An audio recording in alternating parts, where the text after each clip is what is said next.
E aí, caríssimo aluno do terceiro ano, estamos de volta agora para a nossa segunda videoaula do módulo 4, hein? Olha aí, você certamente já deve ter assistido a nossa primeira videoaula, onde nós falamos sobre as características gerais e, é claro, monarquia romana. Atenção, olha só, se não assistiu, assiste primeiro a nossa primeira videoaula, tá bom?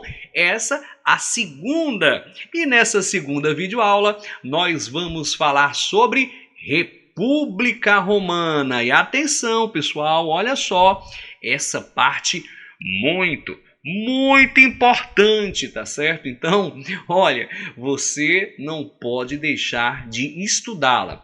O vestibular da UES tem uma predileção por República Romana. Até hoje, a maior parte das questões sobre civilização romana do vestibular da UES foi sobre o período republicano. Então, prepara a caneta, prepara o caderno e tome nota, pessoal. Vamos começar, então, República Romana. Vamos lá! Bom, primeira coisa que você, caríssimo aluno do terceiro ano, tem que saber.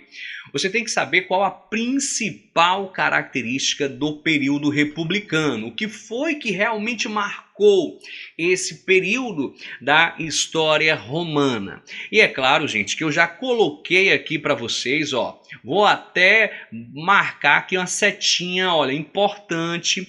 A principal característica foi justamente o conflito entre patrícios e plebeus. Para quem não está lembrado, os patrícios era o grupo social que possuía direitos políticos, era o grupo que podia ocupar cargos públicos, era o grupo que era dono das melhores e maiores propriedades de terra. Eles praticamente eram os únicos que podiam ficar com as conquistas, os espólios de guerra, as terras públicas. Então, os patrícios, eles praticamente tinham direito a tudo. E os plebeus eram o povão. Como vocês sabem, embora livres, não possuíam direitos políticos. E os plebeus, eles não tinham direito para praticamente nada. Então, o que é que vai marcar o que de fato se destacou no período republicano? O conflito social entre patrícios e plebeus. E qual o motivo desse conflito?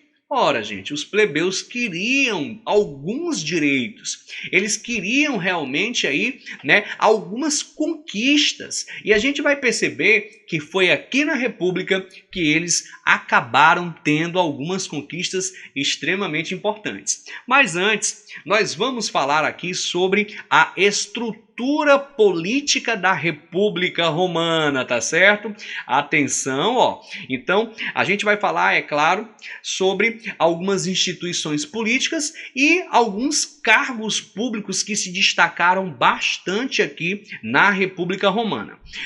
A primeira coisa que a gente vai falar é sobre uma instituição extremamente importante e, é claro, pessoal, era a instituição que praticamente governava Roma. Ou seja, o Senado. O Senado, durante a República Romana, era a principal instituição política. Não sei se você lembra, mas quando nós falamos da monarquia romana, eu disse a vocês que o Senado, ele na monarquia, era um órgão meramente consultivo.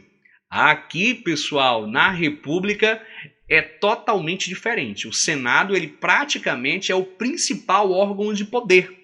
Só quem ocupava o Senado era os patrícios. Então, isso inclusive foi algo que depois acabou mudando, porque os plebeus vão conquistar alguns direitos e dentre esses direitos a possibilidade de compor o Senado. A gente vai falar daqui a pouco sobre isso. Então, o Senado romano, a principal instituição política da República Romana.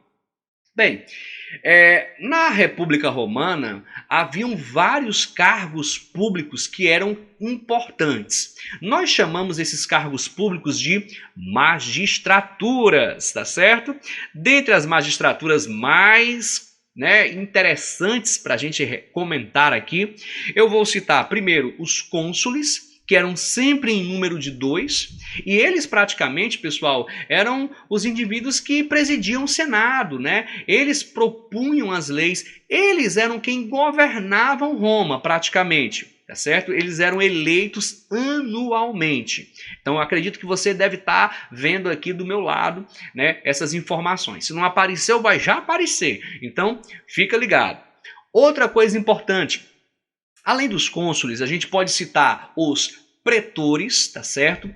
Quem eram os pretores? Eram os responsáveis pela justiça. Os censores, eles faziam um censo da população para saber como é que a riqueza estava ali distribuída dentro de Roma. É muito importante ressaltar aí a importância dos censores. Além deles, os edis. Os edis eram aqueles indivíduos que eram responsáveis pela conservação, pelo abastecimento da cidade. Inclusive, foi essa magistratura que acabou depois dando origem, pessoal, ao que nós chamamos de prefeito. Deu origem ao cargo de prefeito. Quem é o prefeito?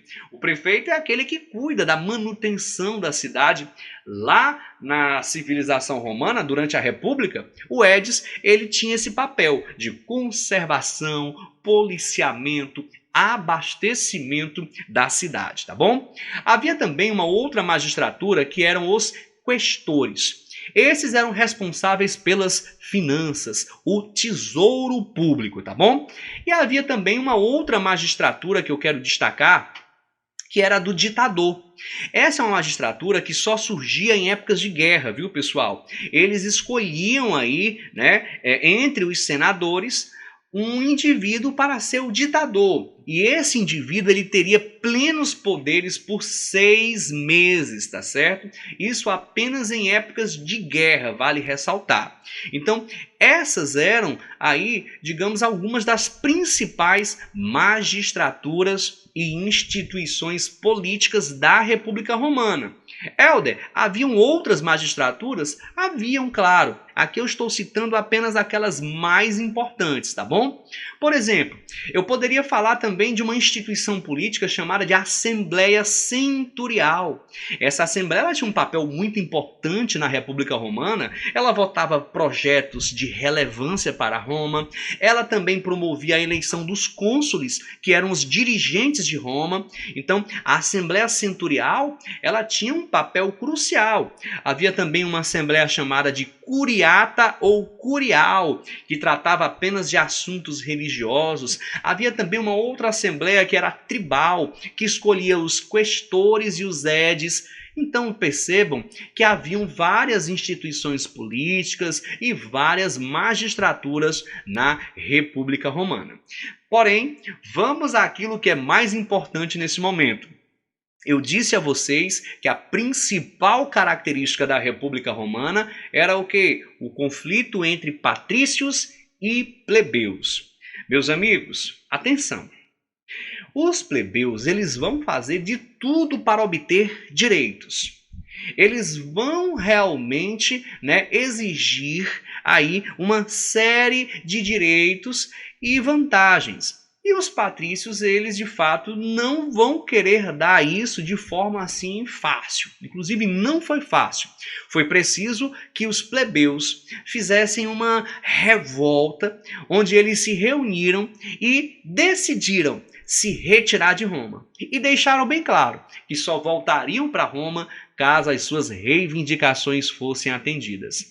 E é claro que naquele momento os patrícios ficaram sem ter e sem poder dizer não. Por quê? Porque com a saída de todos os plebeus de Roma, pessoal, a cidade ficou desprotegida. Até porque quem compunha a maior parte do exército romano nesse momento?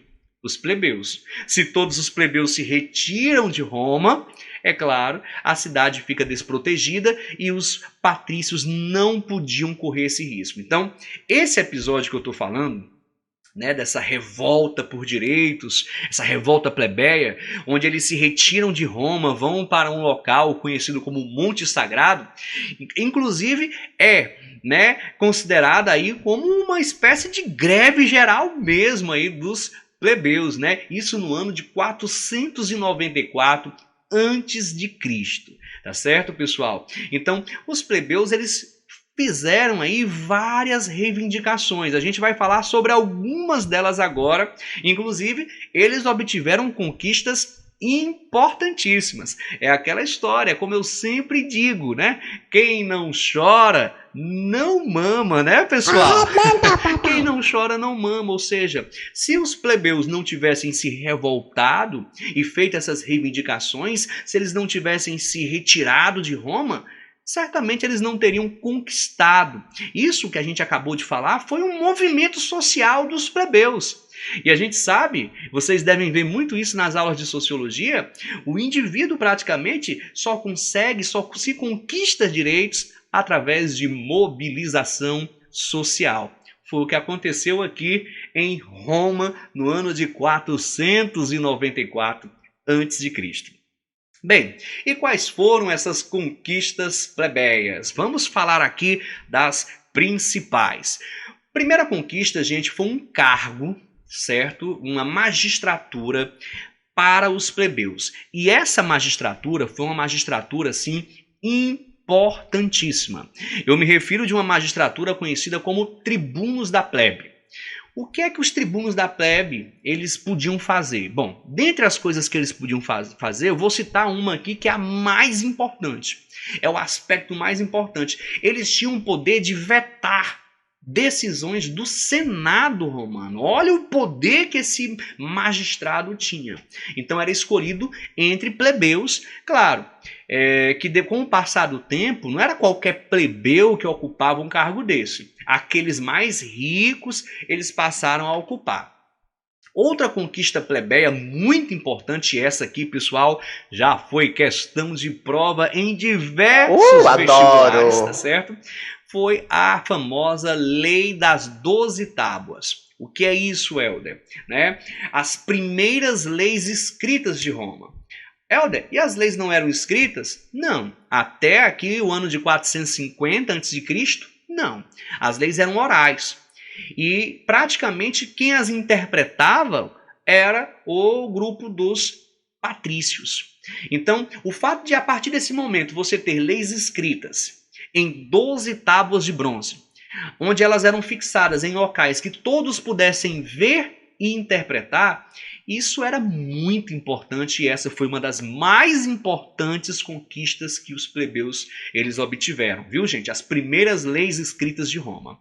Outra conquista foram as famosas leis licínias, que praticamente foi um conjunto aí de reivindicações que foram atendidas. Por exemplo, os plebeus passaram a ter direito a um dos cargos dos cônsules.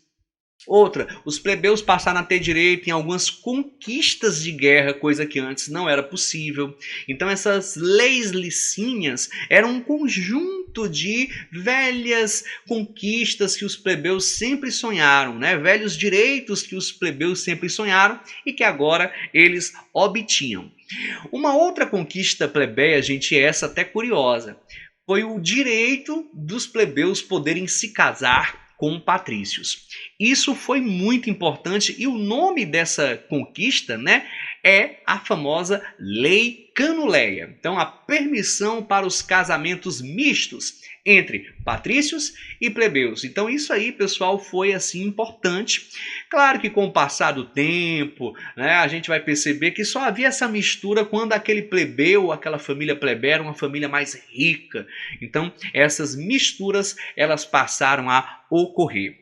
Agora, uma das maiores conquistas dos plebeus, um antigo sonho que eles lutaram muito para conquistar, veio no ano de 326 a.C. Eu estou falando da famosa Lei Poetélia, pessoal. A Lei Poetélia, ela foi a lei que acabou com a escravidão por dívidas em Roma. E eu falo, né, sobre isso com assim muita atenção. Por quê? Porque um dos grandes problemas que os plebeus enfrentavam era a escravidão por dívida. Se eles devessem a alguém e não tivessem como saldar essa dívida, aí eles acabavam se tornando escravos dos seus credores. Pessoal, muitos plebeus foram escravizados por dívidas. E isso era uma conquista, olha, o fim dessa escravidão por dívida era algo que os plebeus lutavam há muito tempo. Então, aqui eles conseguiram. É a famosa Lei Poetélia. Então fica ligado aí nessas conquistas, viu, pessoal? Tranquilo? Bom, vamos mudar um pouquinho aqui, né, o assunto agora. A gente vai falar sobre expansão territorial na República Romana, porque esse é outro tópico, gente, que os vestibulares sempre abordam. A nossa apostila, ela traz uma parte explicando detalhadamente isso, tá certo? Depois vocês vão ler a apostila de vocês, mas antes eu quero que vocês acompanhem aqui a explicação, porque eu vou simplificar aí, né, essa história para você. Bom, a gente vai falar sobre expansionismo territorial. Uma coisa é certa. Gente, do século V até o século III a.C., Roma conseguiu dominar toda a Península Itálica. Olha, é incrível, gente, a história do militarismo romano. É incrível, porque eles aperfeiçoaram, né, as técnicas militares de uma forma assim incrível. Tanto é que a força militar romana se tornou imbatível, imbatível. A gente sabe muito bem que eles conseguiram conquistar uma dimensão territorial incrível. Foi um dos maiores impérios que o mundo já viu. Não foi o maior, claro, mas foi um dos maiores, tá certo? O maior império que o mundo tem registros é o famoso Império Mongol. Isso lá na Ásia, tá certo? E a gente não vai comentar sobre isso agora, mas o Império Romano, esse foi extraordinário. Das civilizações que nós estudamos, praticamente ele construiu o maior império. Bem, com relação a esse expansionismo romano, o que é que a gente pode falar? Uma das consequências, gente, evidentemente, foi o aumento do número de escravos. Até porque você sabe que uma das formas do indivíduo se tornar escravo é através das guerras. Então, prisioneiros de guerra se tornavam escravos. Então, esse expansionismo ele foi possibilitando um aumento considerável do número de escravos e, é claro, o modo de produção escravista, então, ele vai se efetivando e se consolidando ainda mais. Gente, do século III até o século I, Roma vai dominar praticamente todo o mar Mediterrâneo e tudo que está em volta dele. Olha que incrível, né, essa história do expansionismo romano. Do século V ao século III, ele domina toda a Península Itálica, e do século III até o século I, ele passa a dominar praticamente tudo que está ali no entorno do mar Mediterrâneo. Agora, para dominar o mar Mediterrâneo, gente, foi preciso travar uma das guerras mais famosas que essa civilização travou. Eu estou falando das famosas guerras púnicas. E aí eu chamo a atenção de vocês aqui, ó. Quando se fala em guerras púnicas, eu estou falando entre, né? Ou seja, eu estou falando na guerra entre Roma, olha só, Roma e Cartago, tá certo? Roma e Cartago. Falou em guerras púnicas, não esqueça. Guerras entre Roma e Cartago. Por quê? Roma queria dominar o mar Mediterrâneo. Só que o mar Mediterrâneo, gente, era dominado economicamente pelo povo cartaginês. Cartago, para quem não lembra, é uma antiga colônia fundada pelos fenícios. Eles desenvolveram uma navegação aí incrível, eram grandes comerciantes. Eles tinham comércio ali por quase praticamente todo o mar Mediterrâneo. E os romanos, para dominar esse mar, sabiam que tinham que, né, destruir este povo. E aí, tome guerras púnicas, né? Foi um processo aí longo, ó, de 264 até 146, né? Várias batalhas importantes, nas quais quem saiu vitorioso, pessoal, foram os romanos. Então, assim, a causa das guerras púnicas, disputa para saber o domínio do mar Mediterrâneo. Quem saiu vitorioso aqui? Os romanos. E com a vitória romana, gente, aí uma série de consequências, né, desse expansionismo. E é isso que a gente vai falar agora. As principais consequências da expansão romana. Eu destaquei aqui, né, aquelas consequências mais importantes. Primeiro, domínio do mar Mediterrâneo. O mar Mediterrâneo foi totalmente dominado pelos romanos, tanto é que eles chamavam o mar Mediterrâneo de Mare Nostrum. Olha aí, Mare Nostrum. Então, isso foi uma consequência importante. Outra, acúmulo de riquezas. Gente, todo local dominado pelos romanos praticamente acabava, sendo ali drenada as riquezas daquele local para Roma. Então, Roma vai simplesmente acumular uma grandiosa fortuna. Isso foi extremamente importante para a história, a áurea desta civilização, deste povo. Outra consequência foi a ruína ou falência dos pequenos proprietários, até porque, gente, não dava para concorrer com os grandes proprietários que foram enriquecendo em virtude das conquistas militares promovidas pelo expansionismo romano.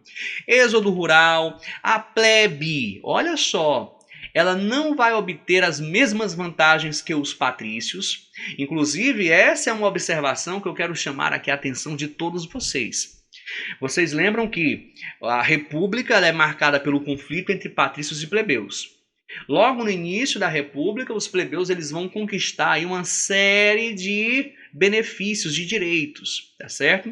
E aí esse conflito, gente, ele meio que se equilibrou mais. Porém, quando veio o expansionismo romano, os patrícios obtiveram vantagens maiores. E isso quebrou esse equilíbrio. Então, diante da quebra desse equilíbrio social e o empobrecimento por parte de muitos plebeus, novamente a tensão social entre patrícios e plebeus veio à tona. E a gente vai perceber que foi preciso fazer reformas para tentar aí equilibrar essa tensão social. Roma vai viver aí a iminência de uma guerra civil entre patrícios e plebeus, tá certo? A gente vai já comentar sobre isso. E é claro, uma outra consequência, pessoal, é o aumento do número de escravos e a consolidação do modo de produção escravista. Tranquilo até aí? Bom, eu espero que sim, tá certo? Caso você não tenha entendido, viu, terceiro ano, volta esse vídeo, assiste de novo e se a dúvida continuar, aí você entra em contato comigo através da coordenação, a gente vai ter aí um canal para tirar essas dúvidas, tá bom? Bom, dando continuidade, eu disse a vocês que devido ao expansionismo romano, a tensão social entre patrícios e plebeus, ela retorna, ela vem à tona novamente. E aí, galerinha, uma coisa é muito importante nós lembrarmos.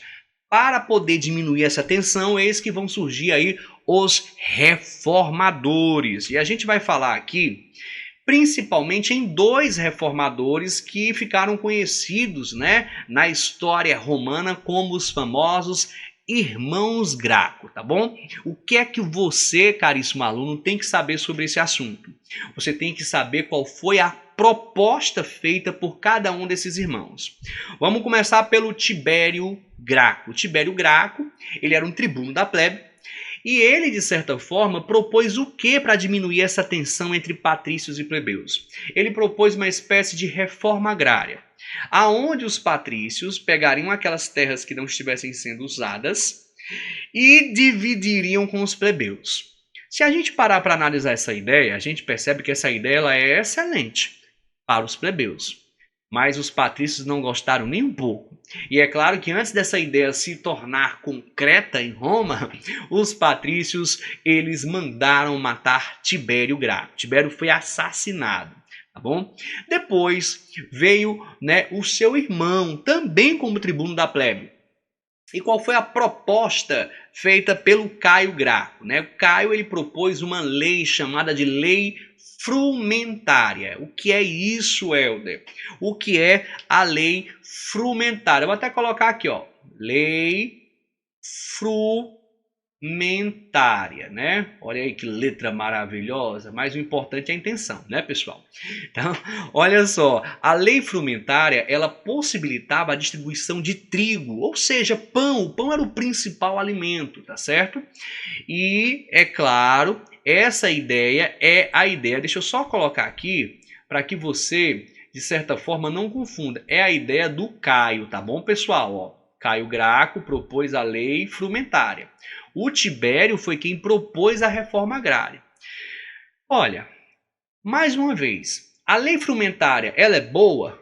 Boa, para os plebeus. Os patrícios, eles não ficaram nem um pouco satisfeitos com a possibilidade de ter que pegar aí a produção de trigo deles e ter que distribuir entre, né, plebeus. Resultado, Caio Graco, ele de certa forma acabou aí cometendo suicídio. Por quê? Porque ele soube que seria, né, assassinado a mando dos patrícios. Então, ele não quis dar nem o gostinho nisso para os patrícios o matarem, não. Ele mesmo tirou sua própria vida. Então, os irmãos Graco, como reformadores, eles propuseram coisas, mas essas, né, propostas não foram efetivadas. Resultado, a tensão social, gente, ela continuava, porque não houve nem reforma agrária e nem houve lei frumentária, tá certo? Então a tensão continuava.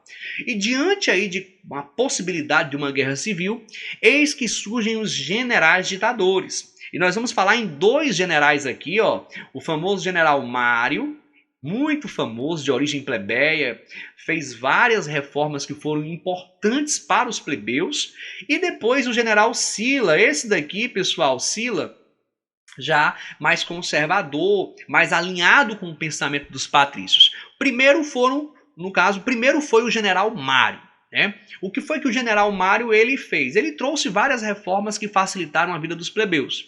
Porém, quando Mário, né, foi substituído por Sila, Sila praticamente desfaz muitas coisas que o Mário fez e ainda traz outras medidas que beneficiavam mais patrícios. Resultado, a tensão social ela volta novamente. Bem, qual foi a solução para resolver essa tensão social? A solução, pessoal, foi a formação dos famosos triunviratos. Muita atenção aqui no que a gente vai falar agora, tá bom? A gente vai falar nos triunviratos. Antes, só uma observação. Nesse momento, a gente vai ter aí uma das revoltas de escravos mais famosas da história romana, que é a revolta de Espartacus, tá certo? Aí, milhares de escravos se revoltando, foram necessárias várias legiões romanas para conter essas revoltas de escravos. Lembrando que o número de escravos em Roma cresceu consideravelmente em virtude da expansão territorial. Beleza? Gente, para concluir aqui a nossa aula, o primeiro triunvirato ele foi formado pelo general Júlio César, o famoso Júlio César, general Pompeu, e foi formado pelo Crasso, tá certo? Helder, esse triunvirato, então é o que era? Era um governo de 3 pessoas, tá certo? Júlio César que ficou com a parte oriental, Pompeu que ficou com a parte praticamente ocidental dos domínios romanos e Crasso com a parte central. O Crasso, gente, ele faleceu logo. Então o poder praticamente ficou dividido entre César e Pompeu. E aí o que é que acontece? Né? Diante de uma reviravolta política, Júlio César ele acaba se tornando aí o único governante romano. Olha que bacana, né? Isso aí. Ele se torna um único governante romano e praticamente um ditador, recebeu vários títulos. O governo de Júlio César foi extremamente importante. Ele fez várias reformas para beneficiar o grupo dos plebeus. Então ele conseguiu meio que controlar essa tensão social, porém conquistou diversos inimigos, principalmente entre os patrícios, tá bom? Um detalhe é que, como todos vocês sabem, Júlio César foi assassinado nas escadarias do Senado romano. E após a sua morte, pessoal, eis que é formado um segundo triunvirato. O segundo triunvirato, formado por outro general, Marco Antônio, que era amigo pessoal, né, amigo íntimo do próprio Júlio César, um afilhado de Júlio César, que é o Caio Otávio, e um outro líder romano, um senador chamado Lépido, tá bom? Pessoal, o segundo triunvirato, ele teve um desfecho curioso. Por quê? Porque desses 3 governantes, o único que praticamente fica no poder, o único, foi Caio Otávio. tá certo? Até porque ficou famosa aí a disputa entre Caio Otávio e Marco Antônio, né? Marco Antônio acabou aí se apaixonando, se envolvendo com Cleópatra. A mesma coisa havia acontecido com o próprio Júlio César. Essa parte da história eu vou deixar para um outro momento, essa curiosidade, porque é aí que entra, né, a famosa Cleópatra na história, aonde o Egito ele era uma província romana nesse momento da história. Mas, né, aqui o que é que nós temos que saber? É que desses 3 triunviros, o Caio Otávio foi o único que acabou se efetivando no poder, né? Principalmente depois da morte do Marco Antônio. Gente, Caio Otávio, então, como um único governante, o que é que ele faz? Ele simplesmente acaba com a República Romana e dá início ao Império Romano, ok? Dá início ao Império Romano. Ele ganha vários títulos, príncipes, né? Augusto, Imperator, né? E de todos esses títulos, o título que ele mais gostou, pessoal, foi o título de Augustus. A palavra Augustus, do latim, quer dizer o quê? Divino. Ele gostou tanto desse título que ele incorporou o título ao seu nome. E é por isso que Caio Otávio, na verdade, ficou conhecido como Otávio Augustus. E esse foi o primeiro imperador do período imperial. Eu quero só fazer uma observação. A primeira pessoa que recebeu o título de, né, imperador, foi o Júlio César. É por isso que quando a gente vai contar, né, os imperadores romanos, a gente começa a contar por quem? Pelo Júlio César. Tanto é que esse reconhecimento ele é dado a todos os imperadores do período imperial. Eles passam a receber um título. Quem se tornava imperador era chamado de César, fazendo aí referência ao primeiro que recebeu esse título, o, né, Júlio César. Tranquilo, pessoal? Então tá aí. Sobre o período republicano, essas são as principais informações, tá certo? Eu espero que você tenha acompanhado. Qualquer dúvida, volta o vídeo, assiste novamente. Se a dúvida continuar, entre em contato comigo que a gente tenta te ajudar da melhor forma possível. Eu vou ficando por aqui. Até a próxima videoaula. Elber Carneiro.